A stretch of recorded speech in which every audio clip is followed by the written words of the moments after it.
Hello, everyone, and welcome back to Fan Behavior. I am Zoe, and I have been reunited with Hannah. Hi, everyone. We're back. This is the first time we've seen each other since Like the last time we recorded. Yes. And we have been talking for, 40 minutes? So, I guess, oopsies. Yeah, we typically save, it's probably actually better we did it that way because... Oh, it would have been in Rant Central. Well, I feel like by the time we finish recording, we don't have the energy to keep talking personally, or yes, you just kind of tire out. Absolutely. Hopefully we won't tire out in this episode. I don't think that we will. We won't. Because we have so many fun things to talk about, so much to do. Obviously, this is I shouldn't even say obviously, because maybe this is the first time you've ever listened to Fan Behavior Welcome. podcast. If it is your first time, we'll share some introductory things so you guys can get to know us a little bit better if you don't know us already. But yeah, so much has happened, honestly, since we last recorded. I mean, not so much. F1 world's been a little bit quiet, but there's been a few things that have happened we haven't discussed. But before we get into everything we have to cover, I have something to give you. Oh, gosh. And I wanted to do it on camera because it pertains to a sort of inside joke that we often discuss on the pod. And so I didn't get you anything. That's okay. That's okay. I did this purely for content purposes only. Okay. No, I didn't. But Okay. and make sure, when you need me to hold your mic, you got it. So she's unveiling.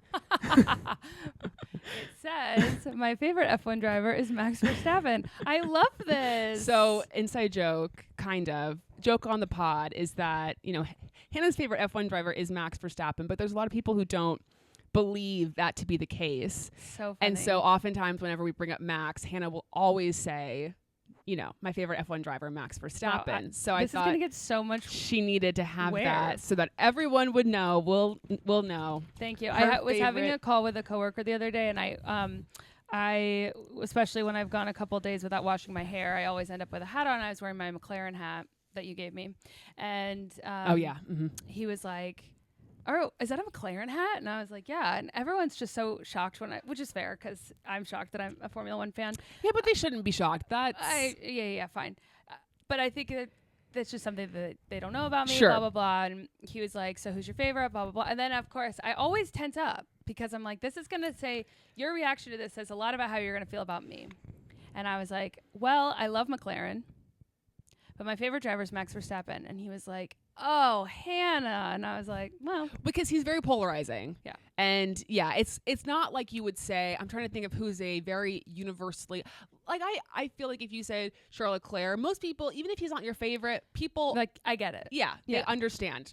Yeah. That's where I come in, and it's very fortunate for me. But yeah, you're going to get either, oh my gosh, same, love Max, or for the most part, some people are very neutral on him, but that's not the norm, I would say. No, anyway, it'll be fine. And then, obviously then I was like, yeah, I have an F1 podcast. And he was like, we have to send me the link. So hopefully we have a new listener.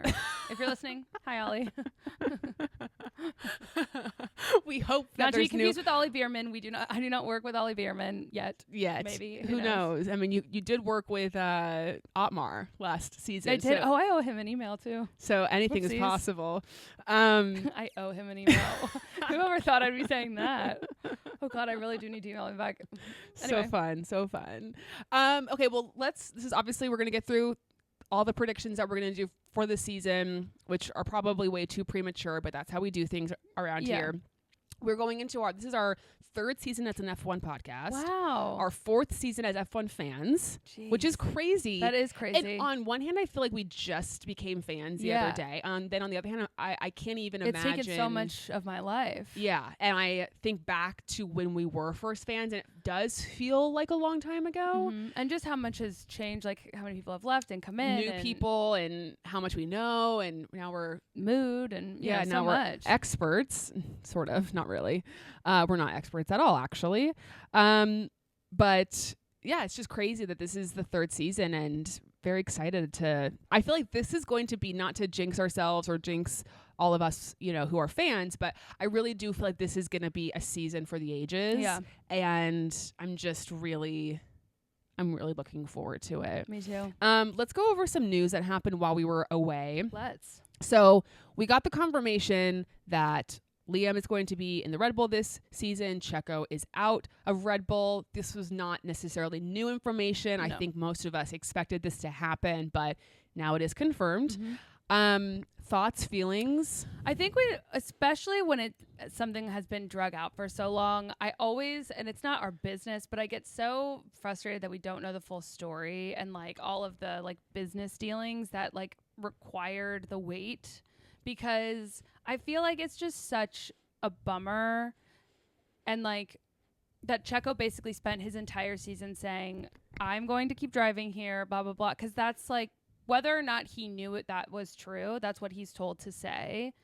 And then it's just like, JK. And it makes him look silly, potentially. Like, I don't know. I feel like I would feel that way, especially if he didn't have the full picture. And like, because it's one thing if you know that like, okay, I'm actually not going to be driving, but like I'm not allowed to say anything about that. So I'm just going to keep saying the same thing over and over. But if he really didn't know, and then he's just like I would feel so annoyed. It's very much a thing where it's felt like a thing for at least the last 6 months that everyone knows it, and he maybe knows it too, but no one can say it. And so it's not a good situation. Yeah, and that's why I kept saying too, like last season and in some of our conversations, it was just like, can we please ask him a different question? Yeah, let's stop talking about it. Because it's like he can't say anything different, whether he knows or not. Let's stop bringing it up. Like just talk about something else. Yeah. So I think we've had lots of conversations about Checo. I would love to have Checo come back into F1. Like I would love to see him back in F1. We need Checo. Like the bit has to continue on. I know. We have to meet Jason Tartick and talk about the bit. And which I guess we could do with or without him, but it's just more impactful if he's on the grid. If he's on the grid. Yeah. And I think it seems like, I know they had their moments, but it seems like Max speaks relatively highly of him as a teammate. And so hopefully there's no bad blood there. And I just hope that, Checo can find his way back on the grid. And I think it's, I hope he finds that, like, feels like it's for the best that he gets the time to totally reset and recharge and get rid. Because, again, of course, being in that environment is going to deeply affect you mentally, and it's going to affect your performance. And I don't think we saw the real, we definitely didn't see the real Checo basically the whole season, but particularly like the last half of the season. I don't think that is actually the driver he actually is. Yeah. And a lot of rumors obviously about Cadillac potentially taking him as a driver. I think that makes a lot of sense. He has come out in some interviews and said that, he's enjoying his time off, and if he wants to come back to Formula One, like he'll try to make that happen, but also he may not want to come back. And I can he is, I think he's 34, maybe almost 35, I want to say. So, he definitely has time left. We've seen, there's definitely older drivers on the grid, but I can also understand kind of being at that place where maybe he's willing or wanting to try something different or not have the pressure of Formula One on him. Yeah. Who knows? And then as fans who have had to go through the loss of a driver on the grid, like I really feel for Checo's fan base. Yeah. Because he didn't, what a tough year to be a Checo fan. And also he didn't get a send off. Yeah. And he DNF'd in his final race. Yeah. It was just too really bad. terrible. So I hope for him, should he want it, and for the fans, because as we've learned going to basically every single American F1 race, his fan base is diehard. Loyal. They are strong. They love him, and they are ride or die. You got to respect the dedication. Yeah. Well, now there's not somewhere for them to put that energy, really. Yeah, I know. That's not even on the grid. I know. So then obviously now Liam is in. We've talked a lot about the Liam thing, Yuki, whatever. At this point, it's like, I want Liam to have the best possible chance to succeed. Yes. I hope that he does. Yep. I'm going to be very interested and curious to see how he performs this season. And we'll just have to wait and see how that goes. We can't judge anything until we see what's going on the track. And then I'm sure as it transpires, we will discuss, but I just hope he gets a full year. Yes. Yes, exactly. I think everyone deserves a full year. Yeah. Unless it's totally gone. But especially for someone who is, again, I don't think he is a rookie anymore. It's hard to determine. He's not a rookie. I think he's had 11 races in Formula One. I feel like that makes you no longer a rookie, but he's still very new, so I think he deserves time to make some mistakes and grow, because he's now a Red Bull driver that left his spot open at RB, which has now been filled by Isaac Hadjar. Which, fun fact, for any of you who know about our time in Vegas, was before our first hot lap got canceled, he was actually supposed to be the driver for our hot laps, which we could have done, but there's just something so iconic about we could have been in a car with a Formula One driver, but it wasn't to be. That's okay.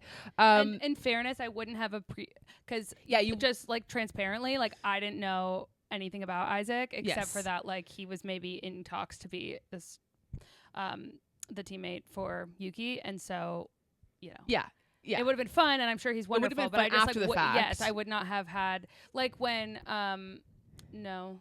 no, I don't even remember. I was going to say something about Five Sauce, but like I definitely already knew who they were at the time. Well, I was going to say Terry Crews was driven by Isaac for his hot lap. Yeah. So what's good, I think I hope Terry, I'm sure he did, because he's very locked in, understands the big impact. moment. But I've heard, so there was some talks about how Isaac during his testing, his like post-season testing, was actually faster than Yuki. Which, as a Yuki fan, makes me a little nervous. But obviously, speed doesn't always mean you're going to be better than somebody, because there's a lot of other things that go into being a great driver, like control and patience and all these other things that you learn as you like develop as a driver. You can't just have raw speed. And so I'm going to be curious to see how that also transpires this season. And I'm also just curious about Yuki's journey tenure now, because I don't see a world where he stays with RB when Honda's not there anymore. And this is a big year Martin's for Yuki. Like locked in for the rest of the time. I think this is a big year for him, because he's got to. I mean, I feel like every year is a big. Like he's always having to prove himself, because I feel like he's always on the outs, But I feel like especially this season, he needs to prove himself. Though to be fair. Well, we'll get into it at a different point in time. There's plenty of time to talk about the Yuki, whatever is going to happen with him.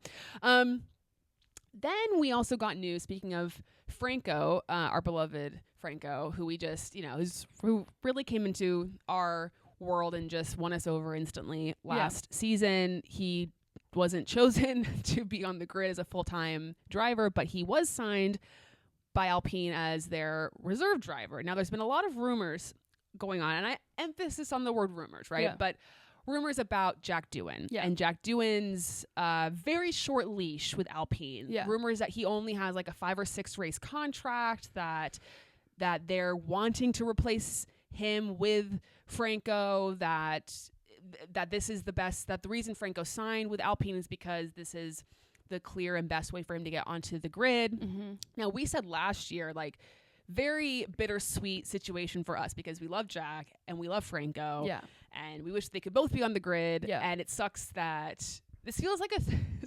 2-on-1 in The Bachelorette when you like them both, but so true. But you have to pick give one. the rose to one, and you're just like, it sucks. But you know what? We could, as the Bachelorettes, we could pull it. Like, we could pull the producers aside and say, I'm so sorry, I need to keep both of them. Now, I don't think that F1 will do that for us. No. What do you feel? How do you feel about these rumors?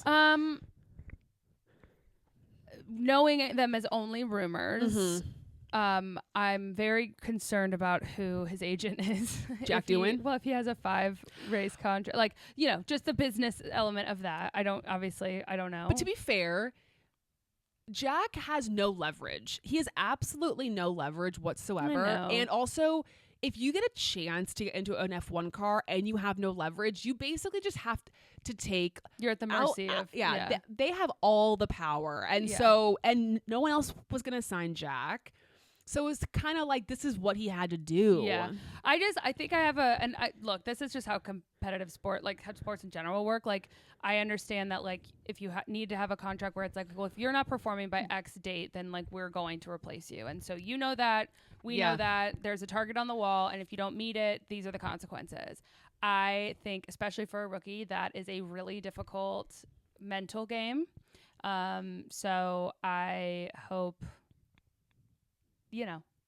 I think that's where it's hard, like, to your point, the 2-on-1 element. It's like, I will be excited for both drivers. Yes. At different points in the season, I imagine. But also be sad. Yeah. I also think it's like super interesting that the current Alpine team has decided to shave their heads. Yes. Probably for different reasons. Yes. But I think it's pretty curious. But I will say that even if a switch happens, I think your prediction that Alpine is the hottest on the grid would still hold true. Oh, interesting. If Jack and goes out and Franco goes in. I almost want to retract that statement because I feel so silly. I do actually think it is Ferrari. Ferrari are the hottest team. Sure. Like, I just thought we were just like, that was an obvious, like an honor, like that was obvious. Yeah. Yeah. Cause you can't really compare, to be totally honest. No. I mean, sorry. Anyway, yeah, we'll have to wait and see how it all transpires. You know, I might change my mind by the time the season begins. Sure. We'll have to see. No, what I was going to say is because there were a lot of people who were like, why did Alpine even sign Jack if they didn't really want him? But I think you have to remember when Jack was signed with Alpine had no options, really. Carlos had committed to Williams. There wasn't really anybody else available. Franco had, I think, just come onto the grid, and so there wasn't enough information at that time to determine whether or not he was going to be someone they would want long term. Also, Jack has been an Alpine Academy driver for a long time, has been their reserve driver for a long time, and it's sort of like, okay, well, if you're ever going to promote your reserve or your Academy driver, now what's the point of having an Alpine Academy driver if you're never going to promote them? Hello, Oscar Piastri, which they fumbled there. Well, and he found his home. I mean, he's better off, certainly. But so I think they kind of needed to promote him. It's the same thing with the whole Red Bull thing, right? Promoting Liam, promoting Isaac. You have these Red Bull Academy drivers to put them into the Red Bull teams. You should do that. Yeah. But then obviously Franco showed his stuff, and he had a rocky end of the season. There were also some rumor, I think there were some people who feel like Jack didn't perform all that well in the final race in Abu Dhabi, which I don't know if is totally his fault. I think that car, the Esteban car, didn't have all the upgrades that the Pierre Gasly car had. And then there were, I think, some rumors that Alpine wasn't particularly happy with his testing times either. And so there was some apprehension of, oh no, I don't know if he's really... And I get it. Listen, you're a team. You want to have the best possible drivers. You want to perform the best possible way you can. But to your point, now going into the season, all the questions that are going to be asked to Jack are about this potential deadline. How do we change that? Like, please stop. I know you're not going to get a good soundbite. I know. It's just, I just don't understand. Like, and look, they're the experts and the professionals in that world. I'm just a consumer of said content, but like, I just don't understand how you think the response Jack gives you is going to be different than the response. Yeah, but I think they have to ask the questions because it's what the people are interested. It's what the people want to know. I understand them needing to ask the question. I just think, I mean, again, but like, we'll do wait we have and to see. Ask every race? Right. Like, sure, maybe ask the one time and then move on. Like, cite someone else's article when writing about it later. Right. Yeah. I don't know. Well, we'll have to see how it all shakes out. And maybe Jack will come into the first few races and really do super well and quiet the noise and whatever. Yeah. We will just have to wait and see. Regardless, I'm really excited for the time we'll have with him. Yeah, and Franco being, involved in Alpine. I mean, Jack, Franco, Pierre is a great trio. Oh yeah, their content's going to be fantastic. And so it's all good things, but it's just so crazy how things are shifting around. I know. It's just very weird. Carlos being at Williams, I'm just like, what the heck is going on? Lewis at Ferrari. Which I do want to just make a quick asterisk to say that, like, whoever is doing social admin with Ferrari right now is absolutely nailing it. Great work. And I just, like, we see you and we appreciate you. What you're doing is fantastic. And I love every second of it. Yes. It's just, like, beautiful and so fun. Yeah, they're so simple. They're so happy right now because they're like, we have Charles Leclerc and Lewis Hamilton. And Roscoe. And Leo. Yeah.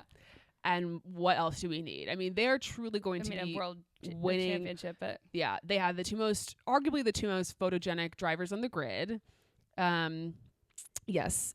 in my opinion. I think other people would maybe say others, but that's totally fine. So all of their Instagram content is going to be totally, their likes are going to be off the charts because everyone's going to be hearting, commenting, sharing with their friends, as will I. And I just hope that this season brings some new fashion choices for Charles Leclerc. Yeah. No more red polo with weird pants. I think it might be too early. Like, I think we're gonna get that a little bit, but maybe throughout the season it'll progressively get better. I think the one thing that I'm very curious to see how it's handled is like Charles is so excellent with the content. Yes.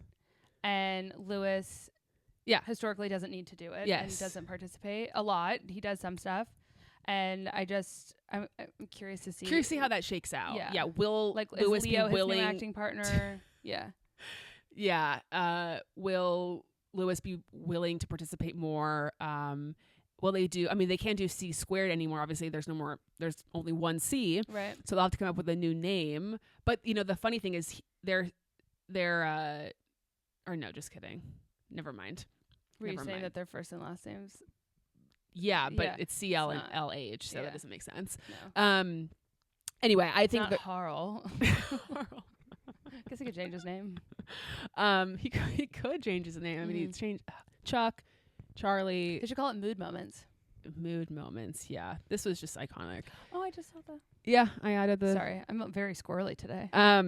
Okay, before we get into our predictions, I thought in case there are any new people listening to our show, and apologies if you've been a dedicated day one listener and you're like, we know who their favorite drivers are, we know about them, we don't care anymore, move along. I do think it's important to share our biases because as we always say, we are a biased podcast. We are fans who've made a podcast. This is not our full-time job. This is not our day. We don't spend 40 hours a week consuming F1 content. I mean, we probably get pretty close, but it's not our day job. And though we try to be as objective as possible when it comes to certain situations, I think it's a good thing to admit when you have a bias and when your bias is affecting how you see a certain situation. Yeah. I encourage everyone this season to reflect on your biases and remind yourself that is probably affecting how you see certain situations and also how you interact with other people who have their own biases. Exactly. We try, as I said, we try to be objective. We try to say the whole picture, but sometimes I just can't. The bias creeps in. It's inevitable. So we all know Hannah's favorite driver is Max Verstappen, but will you share your maybe two other favorites and then like the team you're going to be cheering for this season? Yeah, I think it's so hard. So one thing to know about me, if you've never listened, is that my top 5 changes by the day, by the minute, race to race. Yeah, it's really dependent. I would say right now, probably top 3, which is crazy because this just came to me right now, is Max, Lando, Oscar. Okay, that's what I would have predicted for you. And McLaren is the team that I'm really rooting for this year, and we'll get into that in the predictions. But I have found a real soft spot for McLaren, even after the tumultuous time that we went through a few years ago. If you know, you know. DR3 forever, and So we've been on a journey. Yeah. So my top 3, my top driver, Charles Leclerc. My second favorite driver, Lewis Hamilton. And then my third favorite driver is Yuki. I've always loved Yuki, but I think even last season we had a great interaction with him in Las Vegas that really just touched all of our hearts. Yeah, he gave us a little wave. So he's definitely my third. And then I would say just honorable mention is to Oscar Piastri, who I just love very much. And so given the Charles Lewis of it all, my favorite team is Ferrari. And they already were one of my favorite teams. I would say I was a Ferrari and Mercedes fan, and then now my allegiance is totally gone. Yeah, it's nice that you can just have the Ferrari. One. I love Fred. I'm a huge love fan Fred of in Fred. This house. So I definitely I'm fully. So we're gonna be Ferrari versus McLaren this season. That's really where it's gonna. Yeah. And this is kind of the first time that I feel like we've both I feel like we have different favorites and they're on different teams and we like different, and I like Oscar. I like Lando. But I feel like this is the first season where we've established teams and we're going to be going against each other in like a real way. Yeah. Which is fun. Yeah, it is fun. Because we were not fans in 2021. Yeah. And I think that's really when we would have been at war with each other. Sure. Lewis versus Max. Probably still not, because that's not just really, not how but I think like it would have been that we probably couldn't have watched the last race together. Or like it just would have, that episode, that recap would have been so overwhelming. And who knows what would have gone down. I still I would like to watch that race, because after listening to Toto and Armchair Expert, I think Mercedes was robbed. Well, good. The Max fan just said that Mercedes was robbed. But sometimes that's just like how, like how you were saying yesterday about with the Chiefs. We're Kansas City Chiefs fans. If you don't know, if you do know, I'm so sorry I keep saying it. But last night, and I don't. Well, I should just say, this is coming out. We're recording this a little bit in advance. I'm sorry. So we might not. This is coming out the night after the AFC Championship game. So who knows if we'll have won or lost that game. Okay, fair. But so when we were playing the Texans, I saw. Oh, I think you maybe said it to Neha, which I love you, Neha. I'm so sorry. That we got some calls that went our way. Yes. And I am doing so much better at my football knowledge. I got to tell you, I'm so proud of you. I am turning football on in the house to like understand what's going on. Love that, and man. I'm like, I'm really. Are you gonna watch the Bills Ravens? Of course I am. Of course, and I it's hope gonna be a great game. Is it in Buffalo? It is in Buffalo. I hope Daniel's there. He's probably in Australia or something, but he's there. I hope he has a great time. And yeah, I'm really looking forward to it, because I'm actually terrified to play the Bills, but I also love the Bills, and I would love them to win. Like, I want the Ravens to win. That's what fair. I want. I really wanted a Chiefs-Lions Super Bowl, and so now that I can't, it's like, okay, what do we? Anyway, none of that matters. I don't even remember why I brought it up. Because we got all the calls. Oh, the calls, yeah. So yeah, I think it's okay. It's okay to be like, yeah, we did get these things that maybe shouldn't have been called, but like that's just how it went. You gotta acknowledge when things happen that you can still be happy about the result, and also two things can be true. Another saying that we use all the time here: two things can be true. We'll get more into that, down the road, but it's very, very important to keep that in your head. Yeah. Okay, and then maybe your favorite race to watch on TV. My favorite race to watch on TV is Spa, which also gives me a lot of anxiety depending on the weather, because could be it very is a wet. very treacherous track, but I think it's just really a cool track to watch. But it does come with its dangers. My favorite's Silverstone, because I think it's a really great race. But there's been a lot of other ones that I feel like and Brazil too. I do like Brazil. Last season that was quite a treacherous experience. But there's a lot of other races that I feel like have kind of wormed their way into my heart, or I found a new, deeper appreciation. Like at this point, Vegas is one of my favorite races to watch. Vegas is a fantastic race. I wouldn't say it was a particularly great race this year last year as opposed to the first year that it happened, but it's a fun one. I don't know. TBD. I'm sure we'll change our minds. I was actually thinking that, because whenever we do these, whenever we reflect back on the season, I can never remember how I felt. Some of the races I can remember being like, oh, that was a great one. That was a great one. But there's a lot that I kind of can't really remember. Yeah. I feel like when we recap the races, we should give the race a rating out of 10, so that when we go back, we can be like, oh yeah, Zandvoort was like a 6 out of 10 or whatever. And we can kind of see if we have any 10 out of 10 races. I'd love to do that. Okay. Should we get to our predictions? Yeah, we should. We're also going to need a new, I feel like it would be fun, like for our, oh my God. Or a draft. Well, I actually think we should try to find a different way to do it, because I feel like that was a little bit, we kind of overcomplicated it for ourselves. Okay. So we'll try to workship something. But if we are going to be pulling things out, I think we should get like one of those bingo ball collar cards. I think that could be fun. Okay. Anyway. So again, if this is your first time listening, we will be predicting our kind of the drivers' standings, constructors' standings, the teammate head-to-head, and then we have some fun predictions that we go through. And then at the end of the season, we will reflect back on our predictions and see what we got right, what we got wrong, and just kind of see how maybe crazily optimistic or how the cookie crumbled. Okay, let's start big with our World Driver Champion top 3 predictions. Okay. Let's start 3. Let's go 3, 2, 1. Okay. Are we starting with number 1? No, we'll start with 3. Three. I thought you wanted to count down. No. Sorry. We'll start with who we think is going to finish in 3rd place. Okay. Do you want to go first? Sure. Okay. Share your 3rd. Chuck. Okay. Charles. Explain Charles why. Leclerc. I have to just go like immediate gut instinct. I can't think about it too long. Okay. And that's just what you think. Okay. Yeah, it's just there's like, no rhyme or reason for for it. those of you who live in the States and maybe do March Madness and pick out the team, like I just have to pick. Yeah. And then hopefully it goes well. And I just felt that in my soul. Okay. I'm pretty actually stressed out about. I know this is 1, 2, 3. I do want to say, well, let's get through it and then I can share what I was going to say. So who I think is going to finish 3rd place in the WDC, Max Verstappen. Okay. I feel like Red Bull, they definitely had a little bit more to show at the back half of the season, Max winning in Brazil, Max winning in Qatar.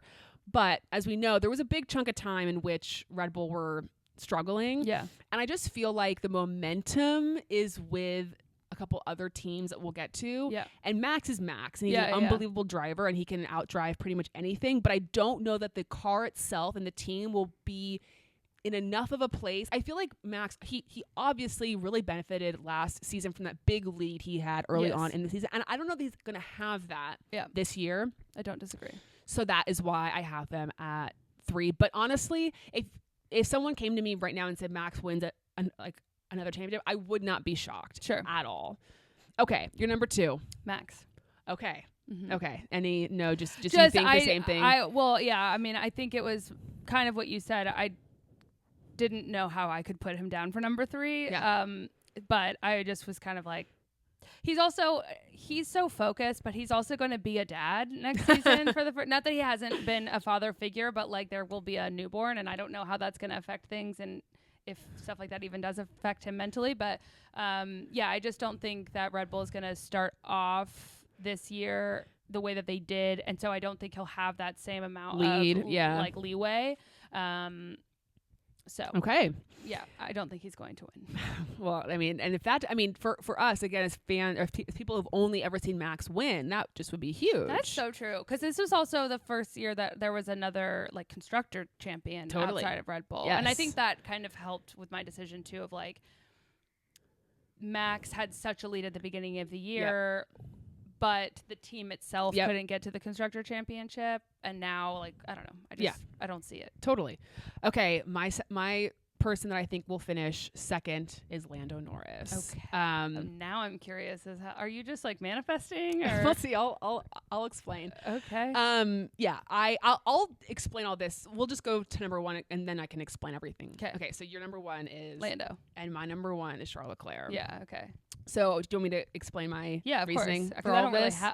Well, okay. So here's the thing. Some people might be like, "Where's Lewis Hamilton? Why don't you have him in here?" But I will say this. I think that the margins between, I would even say from 1 to 5, even 6, are going to be extremely small. Mm-hmm. I think that the difference between all these top 3 drivers, but probably even more, will be just a handful of points. I think it will be really, really, really close. So even if someone finishes in 2nd and their teammate finishes in 5th, I don't think it's going to be a huge gap. I think it's going to be very, very tight. And I think there's going to be a lot of people in the mix to win a championship. I think Ferrari, McLaren, and Red Bull will be in that mix. I'm still jury for me still out on Merc. I think George had a lot of great moments this past season, but could George be in the fight for a championship? Sure. But I just don't have as much of a idea of where they really stack up. Yeah. And then Kimi's obviously a rookie, so I don't expect him to be fighting for a championship. Cool if he did, it'd be awesome. Yeah. It'd be so cool, but I'm not putting that expectation on him. But here's how I see it. So I think that the 2 fastest cars this season will be McLaren and Ferrari. Well, the Tifosi certainly deserve that. And I think Ferrari showed a lot of momentum at the back half of the season. They were doing very well. They were. I mean, Charles Leclerc won in Monza. He won. Carlos won in Mexico. I think also Charles won in Austin, I want to say, too, last year. That was from Austin last year, wasn't it? No, this was Austin 2 years ago. I'm pretty sure Charles won in Austin. Yeah, I think so. So there was a good momentum going for them. But we also obviously had Lando winning like a handful of the races last season. But because it's going to be so tight, I really think that the person who's going to win the championship is the person, this might sound obvious, the person who's just the most consistent driver. Sure. Who's racking up the second places, the third places, even the fourth. They're just getting, they're getting good points every single race. And again, not to jinx Ferrari or whatever, but last season they did a much better job in terms of strategy, in terms of like not DNFing as often as they used to. And I felt like Charles Leclerc was the most consistent driver. Lando obviously had an incredible moment, but there were also some really moments where he had some mistakes or some issues. And Charles Leclerc obviously is very capable of making mistakes and problems too. We've definitely seen those. But I don't know. And then it comes into the play of like, okay, how much is Oscar challenging Lando? How much is Lewis challenging Charles Leclerc? Like, the papaya rules thing. Like, will they be eating points away from each other? And I just think there's just so much that can go into it that so I feel like this is definitely throwing a dart at the board because I don't feel super confident in it, but I wouldn't really feel super confident about like anyone. Yeah. So that's kind of where I stand. Yeah.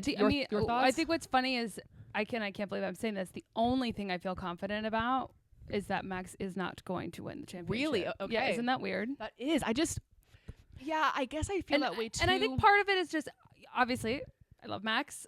I think part of me, like, for the story and because, like, historically I came to F1 for the drivers. Yes. So I have a lot of drivers that I really want to win. Yes. And I would love to see the change. I love a Cinderella story. Not that this is really a Cinderella story. It would be if like Alex Albon won the championship, which would be incredible. But like I think when you get into a dynasty era kind of, it's just like you're ready to see something new. Yeah, totally. And that's not to say, like, obviously I want Max to do well and be competitive and all of that, but like I'm excited to see. You've seen him win 4 championships and you're okay with it changing. And I think just as a fan of the sport too, like even if Max does win, like I want it to be in the outcome that you were just talking about where like we don't know until the end of like the last race. Like I want it to be really competitive. I want it to be super close at the top and not for us not to really know.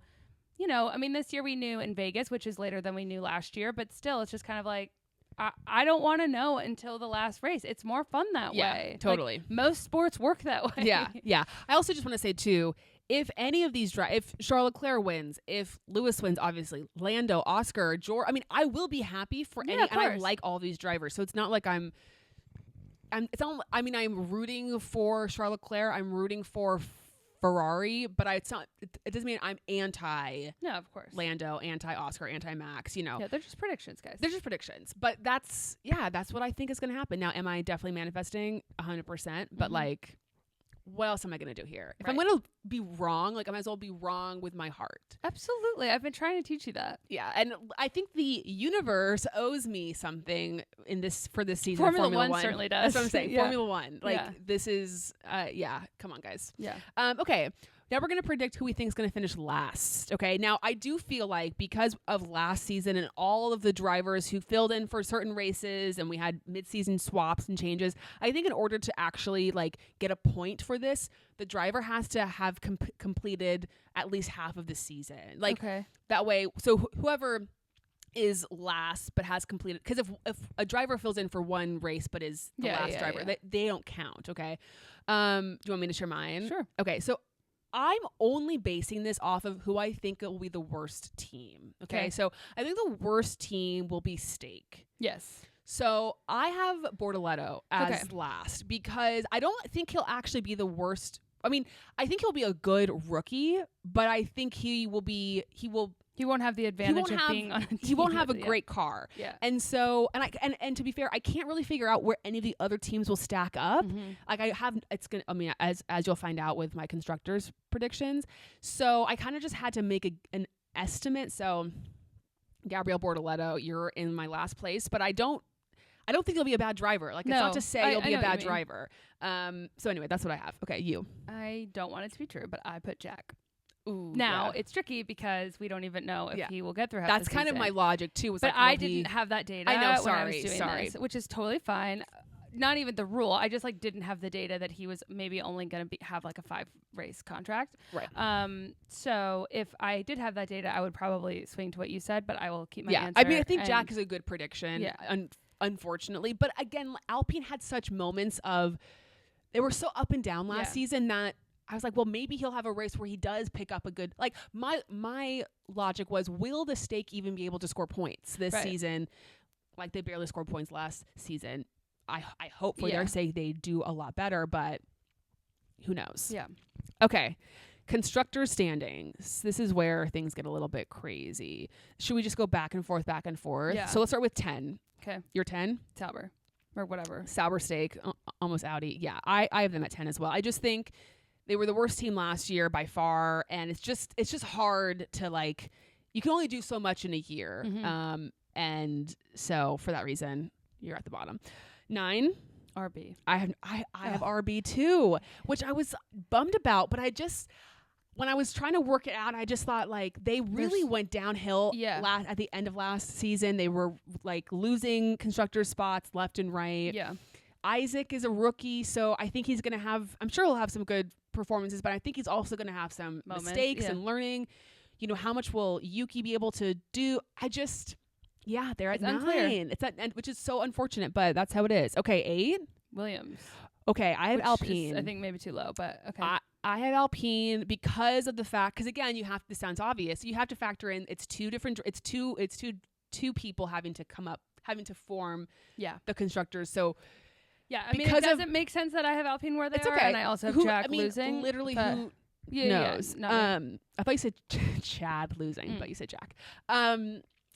Alpine, they were so up and down last season. They were the worst team for a while, and then Pierre all of a sudden, or Esteban, and they're getting podiums, and Pierre's qualifying P3 in Vegas, and you're just like, wait, what's happening? But yeah, Jack, Franco, they're at 8 for me. Yeah.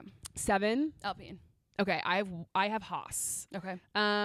I think they'll be strong this year. Esteban obviously is coming in. Ollie's a good rookie, but again, he is a rookie. Yeah. He's going to be learning. I just felt like Haas was just for conversation, I have Haas at 6. Okay. So, but I just felt like they had started improving, and probably part of it was the having Hulk, whatever. But like, I just felt like they really started improving a lot. Yeah, and they definitely did. I think Esteban's a good driver, and I just think he was, there was other things going on behind the scenes with Alpine, I think. By the way, did you see a podcast that I don't even Pit Stop, I think, was talking about how he took an Alpine with a tracker to go test at Williams? Oh, no. I don't know if it's true. I didn't fact check it. I just saw it on TikTok, which hopefully that's been reinstated since we recorded this, because I've already tried to open it 150 times. But anyway, sorry. Okay, so 6 you had who? Haas. Okay, 6 I have Williams. Now this might be overly optimistic, but I do think having Carlos and Alex Albon, they're really going to be able to maximize the performance out of that car. I mean, I'm just going to be very curious to see what Carlos can do in the Williams, because we know what Alex has been able to do, what Franco did at points last year. Will they be able to keep down their crashes, their costs, their damages? Like, that's going to be so imperative for them this season. And I'm optimistic about Me too. I'm really excited. Now, they're not super optimistic about 2026 or 5. They've kind of talked about how, like, that's not really their focus. Their focus is 2026 when the regulation change happens. And, like, but I still think they will, because it's such a strong pairing. Yeah.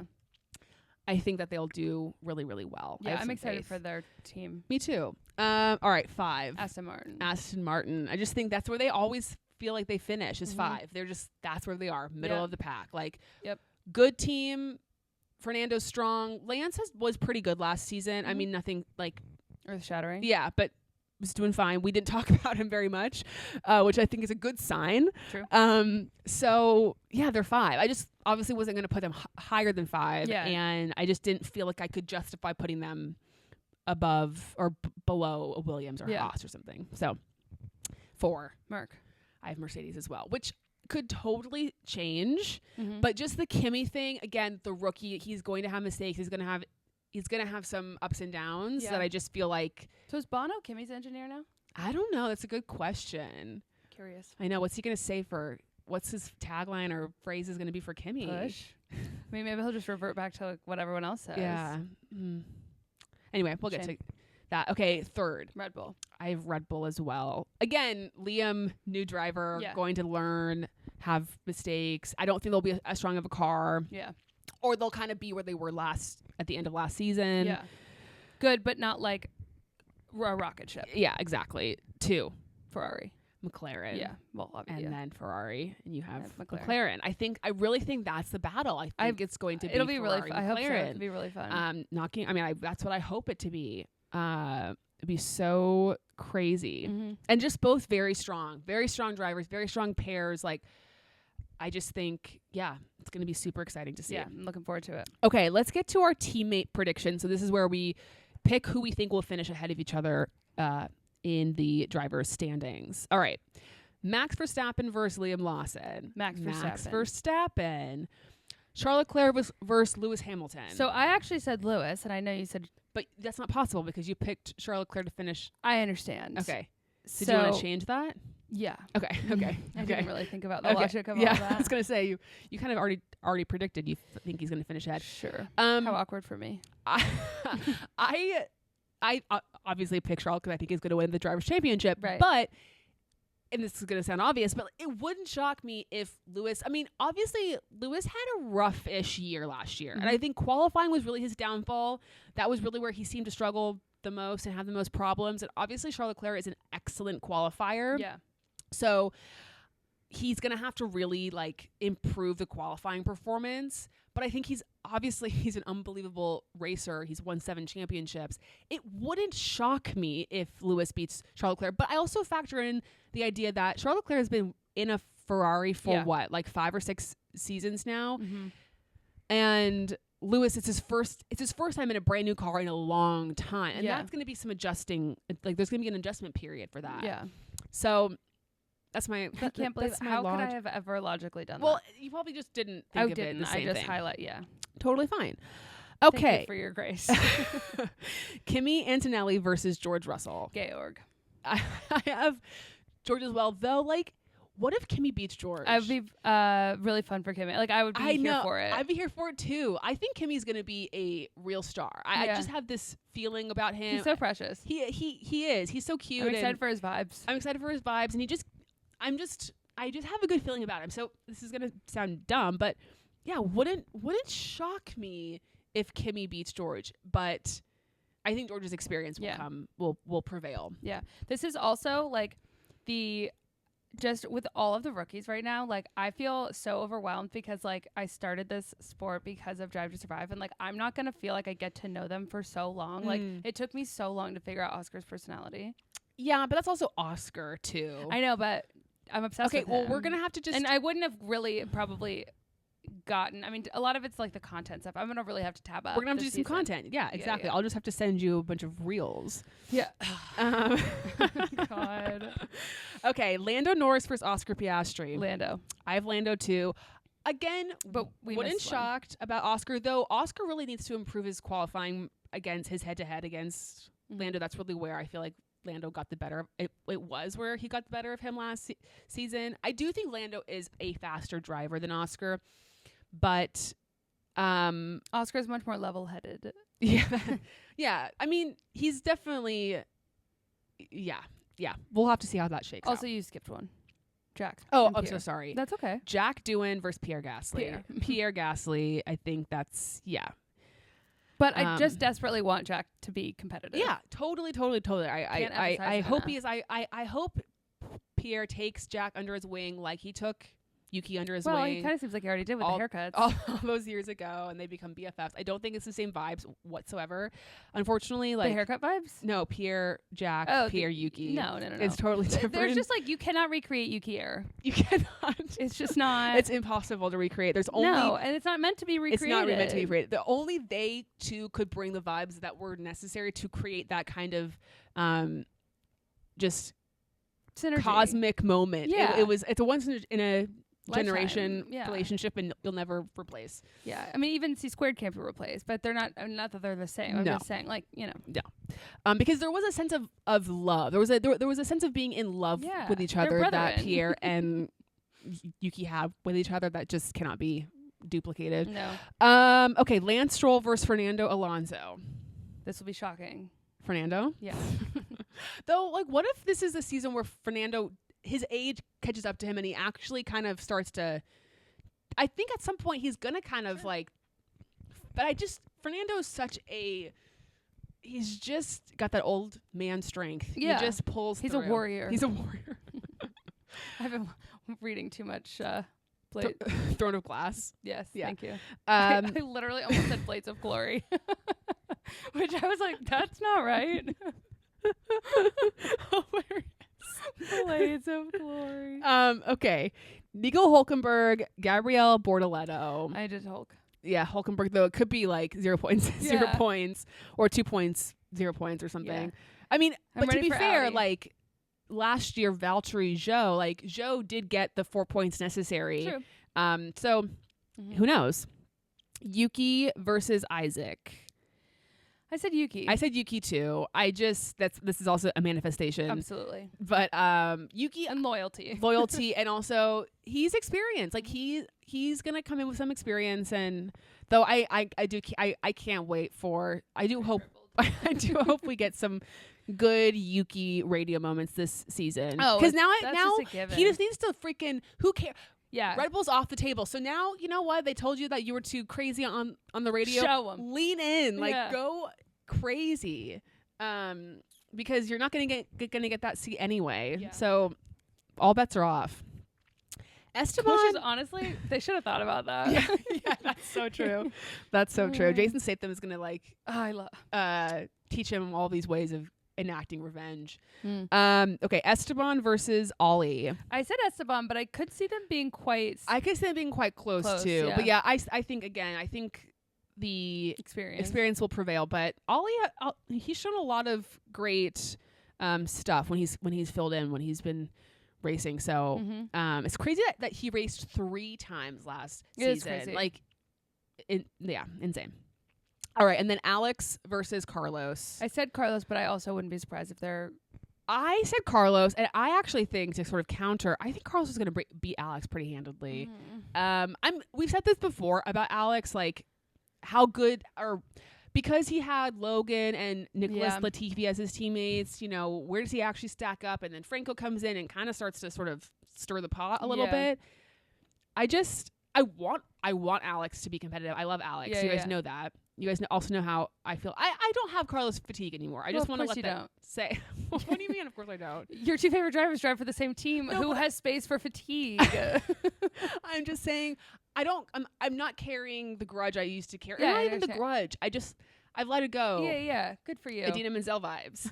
But Adele Dazeem. But Carlos has a lot to prove. I think Carlos is going to have a chip on his shoulder because of the fact that he was dropped, and he's going to want to show everyone that wasn't supposed to be dropped. So anyway, we'll see how that goes. Okay, let's get to the fun predictions. So first question, who will be the first team to DNF? I said Haas. Okay, I said RB. Yeah. I actually am predicting Isaac Hadjar DNF first race of the season. Okay. Australia. We'll see if that happens. Is the car just going to shut down, or is he going to? I'm going to anticipate first lap incident. Okay. That's my prediction. Cool. Okay. Who's he take out? Just himself? No, these won't count for points. No, I'm just I know. Curious. He's not gonna take. It's gonna be one of those situations where it's like he gets kind of squeezed and he gets kind of on its own in the gravel or whatever. Yes, he gets God, beach do you remember or the something. Domino effect was that 2 years ago? Yeah. God Almighty, that was stressful. Nick DeVries and what a time. Classic. Okay, wait. What's gonna happen to Haas? The car's just gonna stop. Oh, it's gonna just completely DNF. Okay. Good to know. But I don't know if it'll be in the first race. Okay, that's okay. You don't have to predict that. But okay. How many teams will win a race this year? I said 5. I hope that's 5. I said 4 just to How be a many little bit was more. It this year? 4. Yeah. Okay. I mean, we've been asking for that shock win, midfield win. Will that come? That could be the 5th team. Okay, how many drivers will get at least one podium this year? I said 6, but I don't know. I just kind of pulled that number out of absolutely nothing. Well, you only think 6 drivers will get a podium. Just for reference. 11 drivers got podiums last year. Picturing wins. Yeah. So I'm so sorry. It's okay. It's okay. I'd like to go to 12, please. Okay, 12. Okay, so I said 9 only because there's going to be so many rookies with these top teams, the Kimmies, Liam. Not that I think they won't get a podium. I just think it might be, I could see them maybe not getting a podium. And will a shock team, a midfield team, get a podium? Maybe. Like if the top 4 teams, if each driver gets a podium, that's 8 drivers. And then it would be like one other driver gets, I don't know. I just said 9. I'm going with that. That's fine. I obviously did it wrong. But be optimistic. 12 is good. But for some reason, even though I know that podium does not mean winner, when I read podium, I just go winner. Yeah, I get it. Okay, which driver will have the lowest damage costs this season? I just said Oscar. I said Oscar too. Really? Yes. Nice. Yes, I said Oscar too. That's so funny. Pierre Gasly was obviously the one this past year, $0 in damage, which is, I don't think it'll be $0. But yeah, I said Oscar too. That's so fun. Great. Okay. He's so calm. Yeah. Sometimes though he gets involved in things that he gets damaged not because he himself is creating the damage. Who will be the first rookie to score points? I said Ollie. Okay, I said Kimi only because Kimi's in the Mercedes, and fair. so I feel like it's just more likely that he'll get points. But now, Ollie definitely. So I guess just if the multiple rookies score points in the first race, then it's just whoever has the most points. I think that would be the best. Yeah. Yeah. Okay. Okay, and then which team will be the first to win multiple races? Well, I said McLaren. I said McLaren as well. Oh, nice. Yeah, I think McLaren will start the season off as the best team. I don't know that that'll necessarily carry through to the end of the season, but I think they'll be the strongest going into the first few races. I hope Oscar wins the first race. Home race winner. Yeah. We need it. We need that. I need that for Nicole. Yes. Okay, let's do some yes or no predictions. So, will someone other than Max win the World Road Championship? We said yes. Okay, will a rookie win a race? I said no, but I hope I'm wrong. I said no too, but I also hope I'm wrong. Great. Yeah. I just, here's a good, this won't be a part of it, but if you had to pick between Liam or Kimi, because they seem to be the most, and I guess Liam isn't really considered a rookie, but let's pretend for this argument's sake that he is a rookie. Who do you think is more likely to win? More likely to is hard for me to answer. Prefer is Liam because it keeps him protected. Yeah, that's true. But I do think there's an element too of like he has had more time in an F1 car. Totally. Also. So I guess Liam across the board. Okay. I think I'd say Kimi, but I guess it's just because I have this like vision of what I think Kimi will become, and he's almost like freaking Paul Atreides in Dune. I see him as like the man to lead us all. Got it. In a sense. Will someone be replaced mid-season? Again, I hope not. I said yes. I said yes too. Jack question mark. Yeah, we'll see. Who knows, right? Yeah, like, could be anyone. Could be anyone. As we saw this year, But I don't want to put any names out there right now. And I don't want this to happen. As we've said, we don't want this to happen. It's just I know. I almost started saying things. That was a thing for me, not for you. Yeah. No. It was Hannah, don't negatively manifest things. Yeah. Does Charles Leclerc go to the Met Gala? I wrote, and I quote, "God, I hope so." I think yes. I think he's going to go to the Met Gala. I mean, isn't Lewis is the co-chair? Yeah. I think it's about time. He's signed with, I think, is it WME? He's signed with some American agencies. I mean, for God's sakes, he works with the man who's co-chairing. He's going to get an invitation. Like, he's fashion. Now, the thing is that Lewis has to show Anna very specific photos of Charles because she cannot see the jeans. I feel like Anna knows who he is. I'm sure she does. And you know who he needs to go with? Louis Vuitton. Not that he is French. We know he's obviously Monegasque, but he needs to go with a French house. Sure. Fashion house. So yeah. Now, do we think this is not part of the predictions? Do we think any other F1 driver will be going to the Met Gala. Well, I certainly hope one former F1 driver goes to the Met I don't know. Gala. His fame is sort of, slowly dwindling away. But who knows? It's all. We know Lewis will be there, which is fantastic. Yes. Part of me just thinks it would be so fun if, just for the hell of it, the entire grid goes. We need Yuki there for sure. Yeah. Oh, totally, with Jason. Jimmy's date. Because he's still married to that Victoria's Secret Rosie right? Huntington Whiteley or something. Yeah, I think so. I mean, I can't remember. It's been a while since I've tracked all the attendance, but I definitely think they've been in there in the past. Well, if there was someone else to go, if there's one other driver that was likely to go besides Charles Leclerc.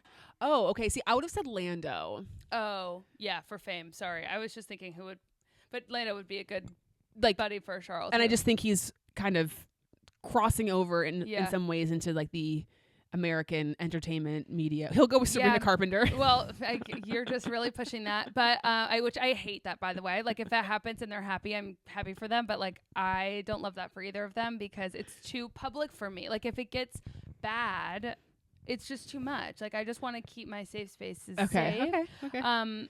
But I just had this moment of Emma Chamberlain interviewing Lando, and that is a Jack Harlow moment all over again. Yes, that's what we need. Or Charles Leclerc too. Charles Leclerc would be so confused. It'd be so fun. Yeah. Okay. And didn't his girlfriend do the road campaign? Yeah. So but that's not I don't really... know if she knows Haley directly, but Haley knows Hannah. Yeah. They go. Yeah. The Biebers. Yes, they do. Okay. Speaking of someone who will not be going to the Met Gala this season, we don't know. Will Max would? I mean, it's not at a good time. Kelly will have just had the baby, and he's certainly not asking to go to the Met Gala. You know what I mean? But I think he'd go if he was invited. Kelly would tell him that they were going. If she would be the one that would push it for it to happen. Yeah, I mean, all he wears a tux. He wears tuxes all the time. Yeah, but he's not going to pose and do the pictures and walk up the steps, and he's just not going to want to do that. If she asks him to. Yeah, she will be the one. I mean, I would too. So will Max wear something other than his team polo into the paddock? I said yes, but only once. I said no just to be contrarian, but yeah. I think he has once before that I recall. I think this is where it's hard because I kind of wanted to say on race day specifically. Oh, well, I mean, I didn't because I feel like media day is where he might get a little bit more fun. Sure. Yeah, whimsical. Yeah, with just a green t-shirt. It's just solid. With his jeans. Yeah. But he's like Steve Jobs in that way, It's just I'm Elizabeth here for Holmes. work. Yeah, sure.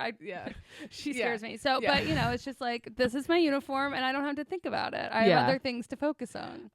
So I'm just so glad he changed his hat. Yes, style me too. Preference. Me too. I added 2 other ones. Yes. Will Taylor Swift attend a race? Will she be in the paddock? So here's my thoughts here is that I want her to be, but it's interesting to me that she doesn't attend away games, and you've made mention to me that it is a security thing potentially. Yes. And so my only thought is obviously there's a lot of security at these events, but they're also pretty chaotic. So I would just wonder if the reason she didn't is just because of the chaos security. However, that being said, and I'm just speaking on the logistics from a security standpoint, Donald Trump attended in Miami. Michelle Obama also went to. Right. That's a much better. Sorry, I forgot that. We were in Miami when that one happened. So, so anything's possible. Yeah. Well, I think, if the Secret Service feels cool with it, I think we're okay.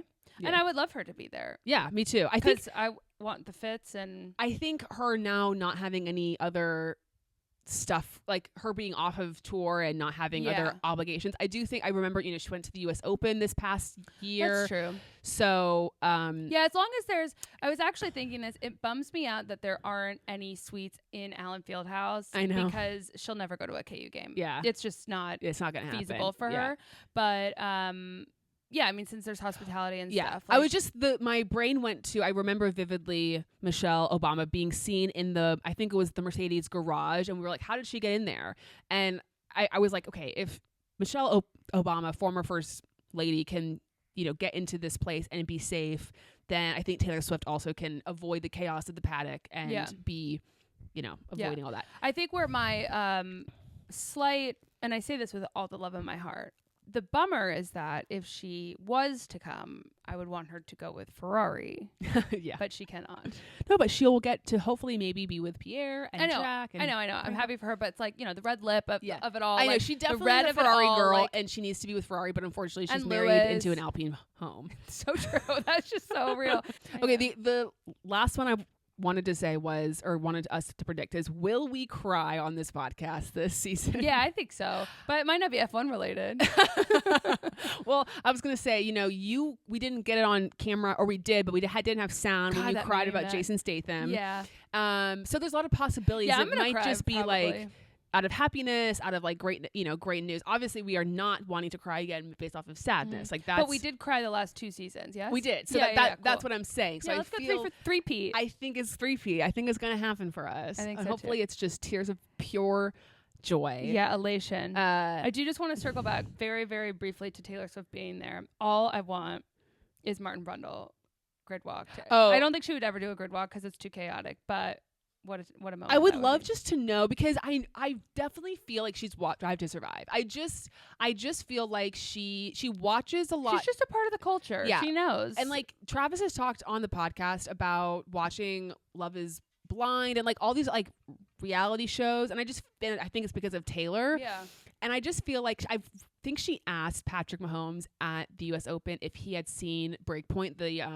She could be seen, her lips were seen saying that. God, people are so crazy. I'm like, Travis, Alpine, I think she's watched. She's dialed in. She definitely knows what's going on. I need to know what drivers, like, where do her, even if she's not really even a fan, I'm sure she has favorites that she's like, oh, I loved so-and-so. And I just want to know who she likes, who she doesn't like. You think so? Yeah, I definitely see her as a Charles Leclerc girl. For those sure. Not watching, she on pointed YouTube, to my shirt. My apologies. I pointed at her shirt, which has Charles and Lewis on it. By the way, if you're not subscribed to our YouTube channel, if you're listening on just the podcast app, you should give it a whirl. I have a lofty subscriber goal that is super arbitrary. Say it. 10,000. 10,000. Okay, help us get to 10,000 subscribers by the end of the season. 5. Yeah, I just think it could be fun. This is a manifestation space, so we have to say what we want. Even if you don't watch it, like just subscribe. You should watch it also, but just like hit the button, hit the bell. Exactly. Anyway, enough about Taylor Swift. We just are so happy to be back with you all. Yeah, truly. This week, when this episode comes out, we have something very fun that we're doing at the end of the week, which you all will get to see. We're traveling somewhere fun. We're going to see our Track Talk friends. We're going to see our Track Talk friends, which is great. So stay tuned on our social medias for all of that good stuff. And next week, we'll be recapping that experience and other F1 news. Honestly, TBD. And we should kind of like scheduling update for the next handful of weeks. Hannah's traveling quite a bit for work, and like I said, we are recording this in advance, so we're gonna have episodes all the way through to the first race of the season, but things might be a little bit like evergreen style episodes where we've recorded something maybe a little bit in advance and dropping it when we can. We're gonna try to stay up to date with the news as much as we possibly can, but we're just going to have to work around our schedules. Until the season starts, we might have to do breaking news updates on the socials. Yeah. Which is another one of my goals, is that you see me on social. Yes, more. I was going to say that too.